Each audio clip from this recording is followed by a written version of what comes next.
Welcome to my YouTube channel pharma classes. हम पढ़ रहे हैं बी फार्मेसी 8th सेमेस्टर का subject that is social and preventive pharmacy को हमने उसको मॉड्यूल 1 का chapter 1 that is concept of health and disease को स्टार्ट किया हुआ है। हमने अपने पिछले वीडियो में कवर कर लिया है हेल्थ क्या होती है, उसकी इंट्रोडक्शन, उसकी डेफिनेशन एंड क्या उसकी डायमेंशंस हैं according to the WHO। Definition कौन कौन सी उसकी डायमेंशंस हैं उसको डिटेल में कवर कर लिया है। उस वीडियो का लिंक आपको डिस्क्रिप्शन बॉक्स में मिल जाएगा, आप उसे वहाँ से जाके चेक कर सकते हैं। आज हम उसका next topic concept of health में डिटर्मिनेंट्स ऑफ हेल्थ को कवर करेंगे। इससे पहले ऐसी ही वीडियोस को देखने के लिए please subscribe my channel and press the bell icon so that आपको इम्पॉर्टेंट वीडियोस की नोटिफिकेशन सबसे पहले मिल सके। स्टार्ट करते हैं आज के topic say that is determinants of health. Okay, determinants क्या है? हमने पढ़ा था कि हेल्थ क्या है हमारे पास, जो क्या है हमारी फिजिकल, मेंटल एंड सोशल जो डिमेंशंस हैं उसको कवर करके बनती है हमारी health. It is not only absence of disease, only absence of disease हमारे लिए हेल्थ नहीं होती। हमारी physical wellbeing, social wellbeing and mental wellbeing तीनों मिला के हमारी हेल्थ काउंट की जाती है, क्या आप हेल्दी हैं या नहीं हैं। ठीक है, अब हमारी हेल्थ ओनली एग्जिस्ट नहीं करेगी जब हमारे पास जो हमारे वेरियस फैक्टर्स हैं, जैसे हमारे पास फिजिकल फैक्टर्स हैं, ठीक है, बायोलॉजिकल फैक्टर्स हैं, ये जो भी फैक्टर्स हैं, जैसे हमारा लाइफस्टाइल कैसा है, हम क्या खा रहे हैं, ठीक है, हमारा बिहेवियर कैसा है, ये सारे फैक्टर्स हमारी हेल्थ को इन्फ्लुएंस करते हैं। तो ये फैक्टर्स हमारे पास जो है हमारी हेल्थ को प्रमोट भी कर सकते हैं, अच्छी भी बना सकते हैं और उसे डिटीरियोरेट भी कर सकते हैं, उसे खराब भी कर सकते हैं। ठीक है ना, आज हम इन्हीं फैक्टर्स को जो है वो कवर करेंगे कि कौन कौन से फैक्टर्स हैं जो हमारी हेल्थ को इन्फ्लुएंस करते हैं। ठीक है, स्टार्ट करते हैं with the determinants of health. Health does not exist in isolation. क्या है? हेल्थ हमारी अकेली नहीं है, वो वेरियस फैक्टर्स पे डिपेंड करती है। It can be influenced by many factors. These factors interact and can promote or deteriorate the health of the individual or community. ठीक है, ये जो फैक्टर्स हैं हमारे पास, हो सकता है कि जब वो आपके बॉडी के ऊपर इंटरैक्ट करेंगे, ठीक है, आप अगर कुछ खा रहे हो तो वो आप क्या हेल्दी खा रहे हो या आप कोई जंक फूड खा रहे हो, जिससे क्या है कि आपकी हेल्थ प्रमोट भी हो सकती है, अच्छी भी हो सकती है, और हो सकता है उस जंक फूड खाने से आपकी हेल्थ और डिटीरियोरेट और ख़राब हो सके। ठीक है, ऐसे फैक्टर्स जो हैं आपकी हेल्थ को प्रमोट भी कर सकते हैं और डिटीरियोरेट भी कर सकते हैं। वो किस पे डिपेंड करेगा कि वो कौन से फैक्टर्स हैं। ठीक है, आप कैसे उन फैक्टर्स को जो है अपनी बॉडी पे इन्फ्लुएंस कर रहे हो। ठीक है, स्टार्ट करते हैं first factor say that is biological determinants. अब ये क्या है हमारे पास कि हमारी बॉडी में जेनेटिकली कैसी जो है कंपोजिशन है हमारी बॉडी में। ठीक है, अगर हमारे पास ऑल ओवर जो जेनेटिक कंपोजिशन होनी चाहिए, अगर हमारे पास वो जेनेटिक कंपोजिशन है तो हमारी बॉडी वहाँ पे जो है जो अपनी नॉर्मल कंपोजिशन है उसे जो है अच्छे से बनाएगी एंड हमारी हेल्थ जो है अच्छी रहेगी। अगर उसमें कोई ना कोई चेंज आ गया, म्यूटेशन आ गया, उसके अकॉर्डिंगली हमारी हेल्थ में जो है वो चेंज आ जाएगा एंड अकॉर्डिंगली हमें जेनेटिकल डिसऑर्डर्स भी हो सकते हैं। ठीक है ना, तो ये किसके बेसिस पे होगा कि हमारी जीन्स कैसी हैं, हमारा जो जेनेटिकली मेकअप हुआ है हमारी जीन्स का, हमारे क्रोमोसोम्स का, वो कैसा है, उसके बेसिस पे ये हमारी बायोलॉजिकल हेल्थ को जो है वो डिटर्मिन करेगा। ये factor that is biological determinants. ठीक है, इसे स्टार्ट करते हैं रीड करना। The state of the health of an individual to some extend depends on his genetic makeup. ठीक है, आपकी हेल्थ किसके ऊपर बेस्ड है कि आपकी जेनेटिकल मेकअप जो है, आपका जेनेटिक मेकअप जो है वो कैसा है। क्या आपकी बॉडी जो रिक्वायर्ड जीन्स हैं उससे ही बनी है या कुछ उस जीन्स में म्यूटेशन हो चुके हैं, ठीक है, उनमें कोई चेंजेस आ चुके हैं, उस पर डिपेंड करेगी। अगर उसमें कोई चेंज आ गया, जेनेटिकली म्यूटेशन हो गई, तो वो जेनेटिकल डिसऑर्डर में कन्वर्ट हो सकती है। ठीक है ना, तो वो आपकी बॉडी डिफरेंटली एक्ट करेगी उस म्यूटेशन के लिए, तो आपकी वो हेल्थ से चेंज होके वो डिसीज़ में कन्वर्ट हो जाएगी, ठीक है। It is a state of the individual which is based on the absence from the genetic constitution of such genes may correspond to form serious defect और डीअरेंजमेंट। अब अगर आपकी ऐसी स्टेट है जिसमें क्या है कि आपकी जो जेनेटिकली कंस्टिट्यूशन होनी चाहिए थी जीन्स की, उसमें कुछ एब्सेंस है, या तो वो एक जीन एब्सेंट है या उसमें कुछ म्यूटेशन आ चुकी है और उसमें कुछ अरेंजमेंट में चेंज आ चुकी है, जिसके कारण क्या है कि आपको कुछ सीरियस डिफेक्ट, डिसऑर्डर या डिसीज जो है वो जेनेटिक के बेसिस पे आपको हो सकती है अगर उसमें कुछ चेंज है, ठीक है। अगर वो एब्सेंस है या उसमें कुछ म्यूटेशन हो चुकी है, उसके कारण आपको एक सीरियस डिसीज हो सकती है। And the presence in the genetic constitution of the genes that correspond to form normal characterization. अगर सब कुछ प्रेजेंट है, ठीक है ना, कुछ भी उसमें म्यूटेशन नहीं हुई है, ठीक है, जो आपको अरेंजमेंट चाहिए थी जीन्स की वैसी ही है, तो क्या है कि आपकी जो बॉडी है वो एक नॉर्मल तरीके से जो वर्क करेगी as a healthy biological determinant होगा वो, ठीक है।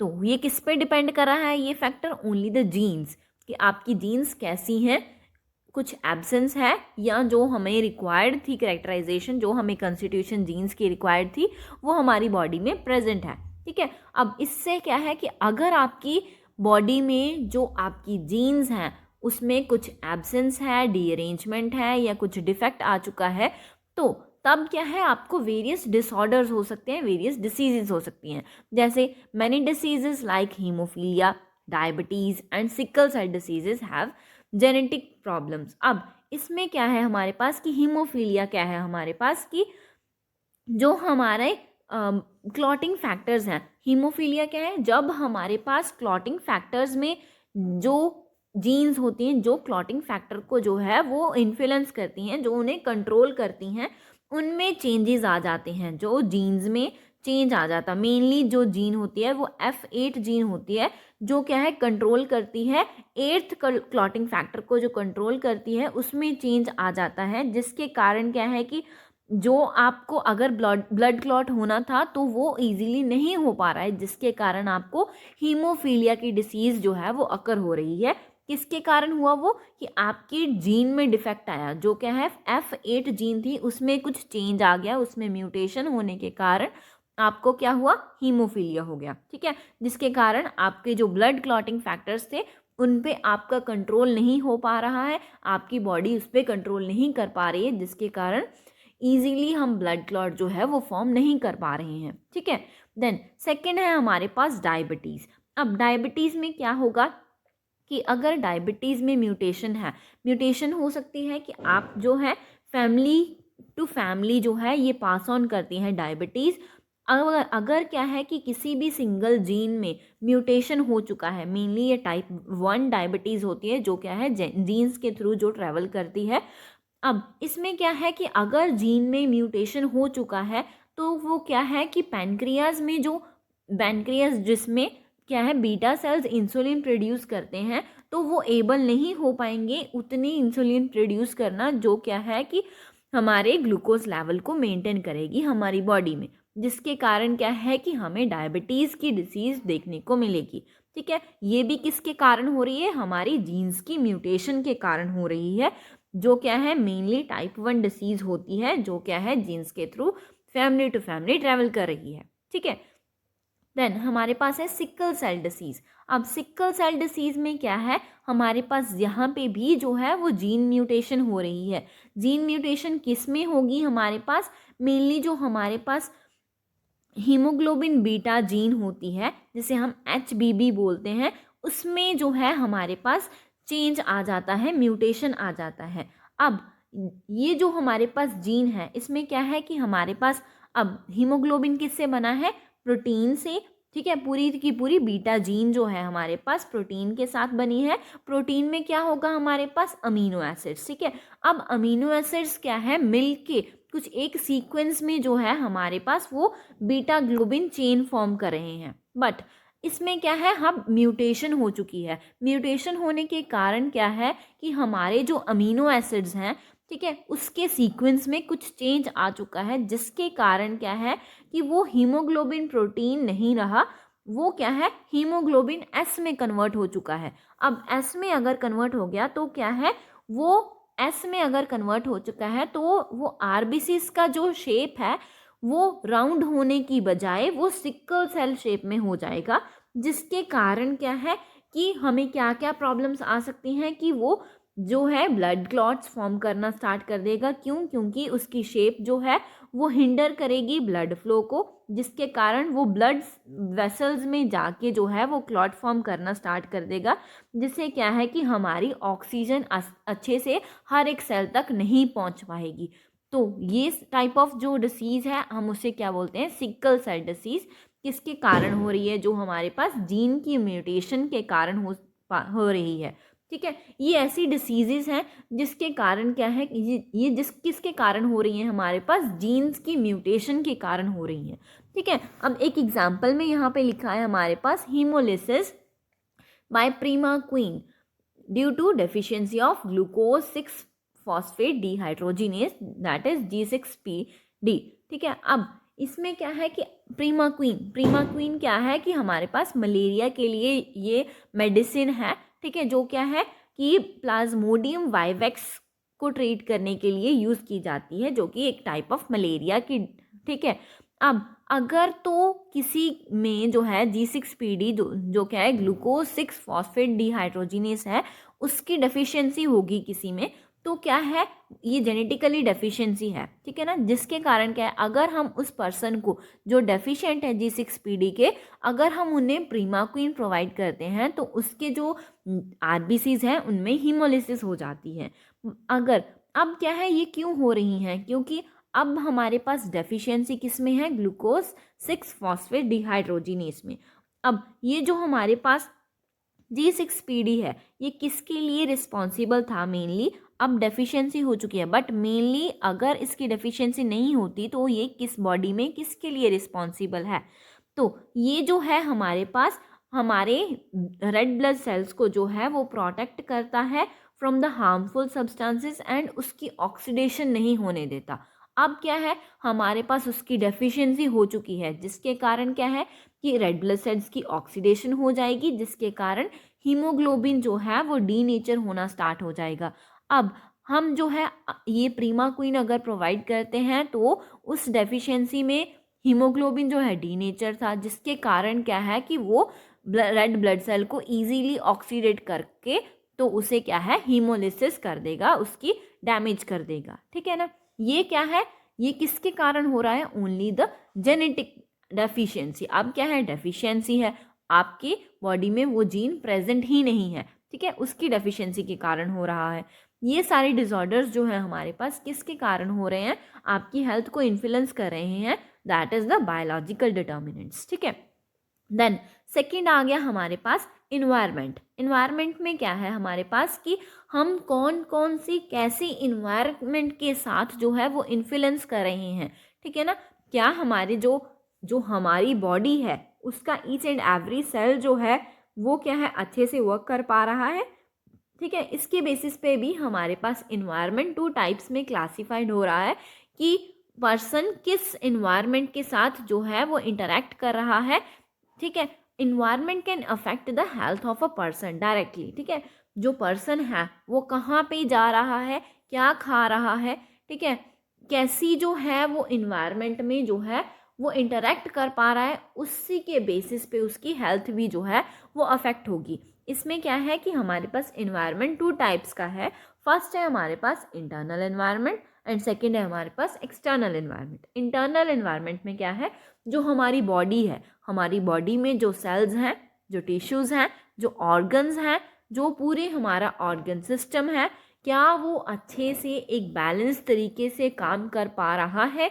ठीक है, उसके बेसिस पे हमारा होगा इंटरनल एनवायरनमेंट। इंटरनल एनवायरनमेंट में क्या है, it is concerned with his health and every component part, tissue, organ and organ system and their harmonious function. ठीक है ना, हमारे बॉडी का जो ईच एंड एवरी पार्ट है, ईच एंड एवरी सेल है, टिश्यू है, वो कैसे वर्क कर रहा है, उसके बेसिस पे हमारा इंटरनल एनवायरनमेंट होगा।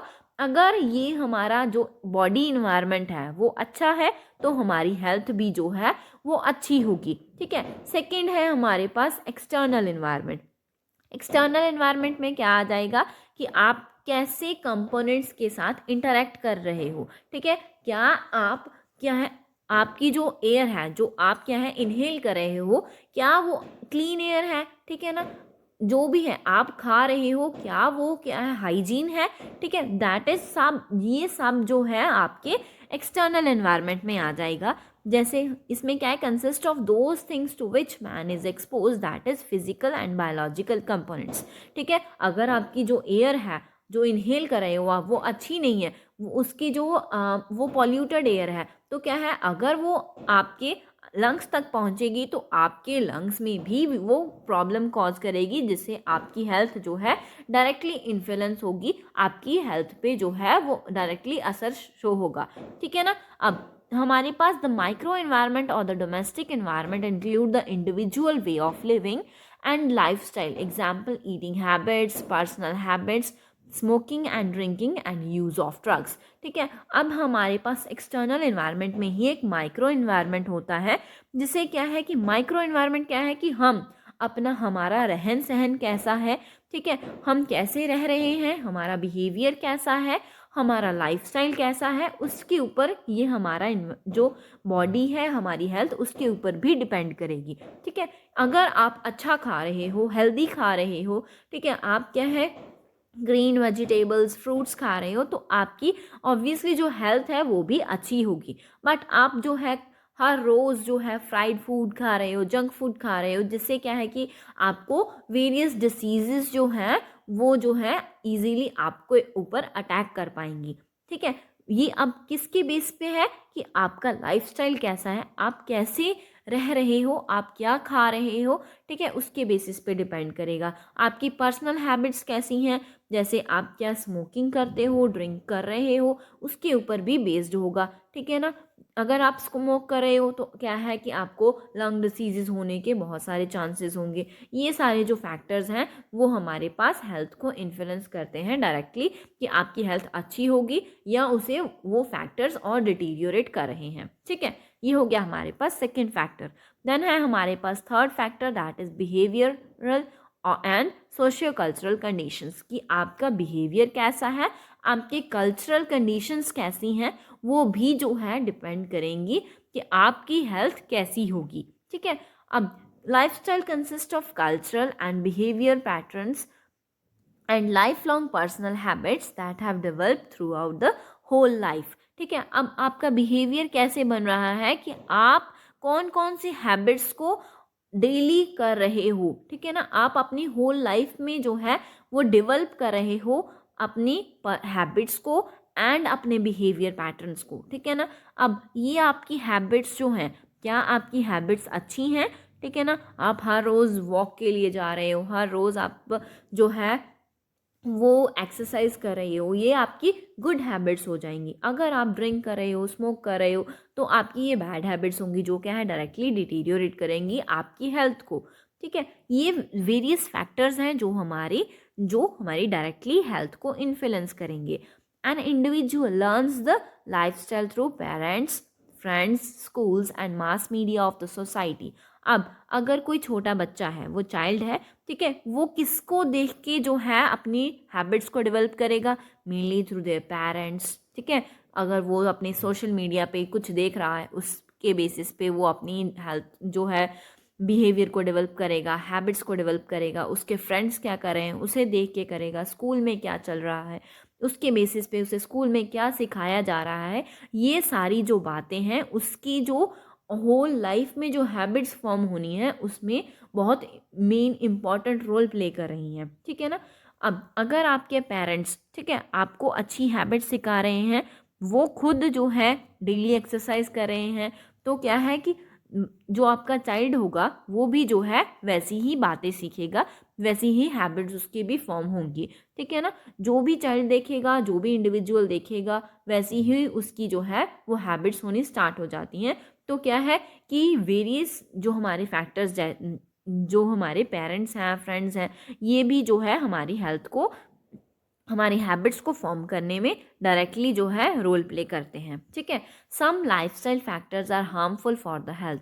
कौन कौन से फैक्टर्स जो हैं जो हमारी हेल्थ के लिए हार्मफुल हो सकते हैं, जैसे स्मोकिंग हो गया, अल्कोहलिज्म हो गया, ठीक है ना, देन ड्रग अब्यूज़ हो गया, पुअर हाइजीन है आपके पास, जो आपका न्यूट्रिशन है वो इम्बैलेंस्ड है, अच्छे से आप प्रॉपर न्यूट्रिशन नहीं ले पा रहे हो, जिसके कारण क्या है कि आपकी हेल्थ जो है धीरे धीरे डिटीरियोरेट होनी स्टार्ट हो जाएगी। But on the other hand अगर क्या है कि आप अपनी डाइट को बैलेंस करते हो, फुल न्यूट्रिशन है, जो जितना न्यूट्रिशन रिक्वायर्ड है, जितना प्रोटीन रिक्वायरमेंट है, जितना आपको फाइबर रिक्वायरमेंट है, अगर ये आप एकदम बैलेंस्ड वे आप अगर अपनी बॉडी को प्रोवाइड कर रहे हो तो आपकी हेल्थ जो है वो जो है प्रमोट हो सकती है इन फैक्टर्स से। ठीक है, क्या आप इनफ स्लीप ले पा रहे हो, ठीक है, देन सफिशिएंट फिजिकल एक्टिविटी, क्या आप एक्सरसाइज कर रहे हो, वॉकिंग कर रहे हो, ठीक है, ये जो फैक्टर्स हैं आपकी हेल्थ को प्रमोट करेंगे कि आपकी हेल्थ और अच्छी हो पाए, ठीक है ना, वो डिटीरियोरेट ना हो। ये फैक्टर्स जो हैं ये भी इन्फ्लुएंस करेंगे। ये हो गया हमारा थर्ड फैक्टर। देन है हमारे पास fourth factor, socio economic conditions.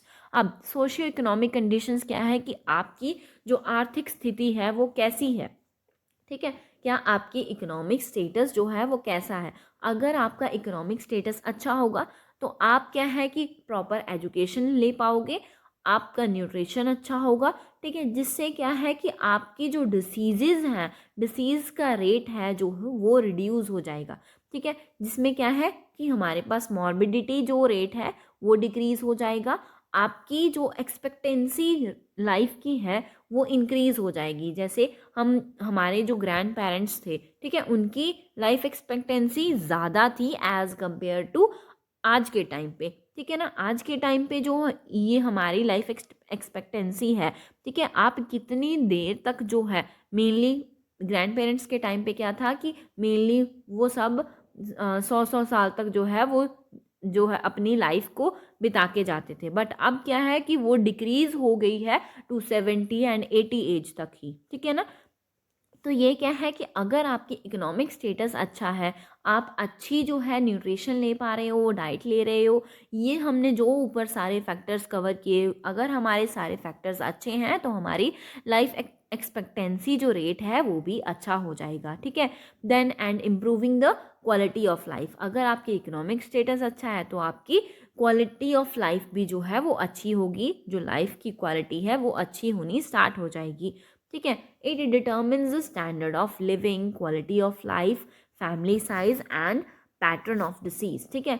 ये जो इकोनॉमिक स्टेटस है आपके किस किस चीज़ को डिटर्मिन करा है कि आपका लिविंग ऑफ स्टैंडर्ड कैसा होगा, ठीक है।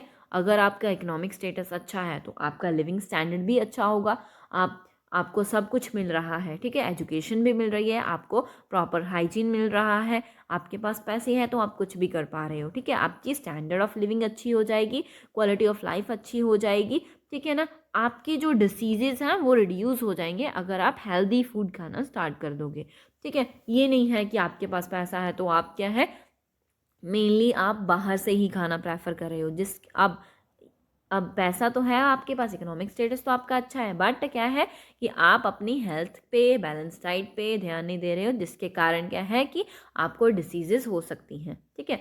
तो सारे जितने भी हमने फैक्टर्स कवर किए उसको सबको जो है ध्यान में रख के ही हम अपने हेल्थ को डिटर्मिन करेंगे कि हमारी हेल्थ कैसी होगी, ठीक है। अब education influences the health status, specially the female education, the illiteracy closely coincidence with poverty, malnutrition, ill health and high infant and child mortality rate, ठीक है। एजुकेशन, आपकी एजुकेशन भी इन्फ्लुएंस करेगी कि आपकी हेल्थ कैसी होगी। अगर आप एजुकेटेड होगे तो आप क्या है कि आपको बहुत कुछ पता है, क्या न्यूट्रिशियस है, ठीक है, क्या आपके लिए जो है वो बुरा है, ये सब कुछ आपको पता होगा। तो क्या है कि आपको एजुकेशन है, ठीक है, देन क्या है अनएम्प्लॉयमेंट नहीं होगी, जिसके कारण पॉवर्टी भी कम हो जाएगी। देन आपको हर एक चीज़ के बारे में पता है कि क्या हमें खाना चाहिए, तो माल न्यूट्रिशन भी नहीं होगा।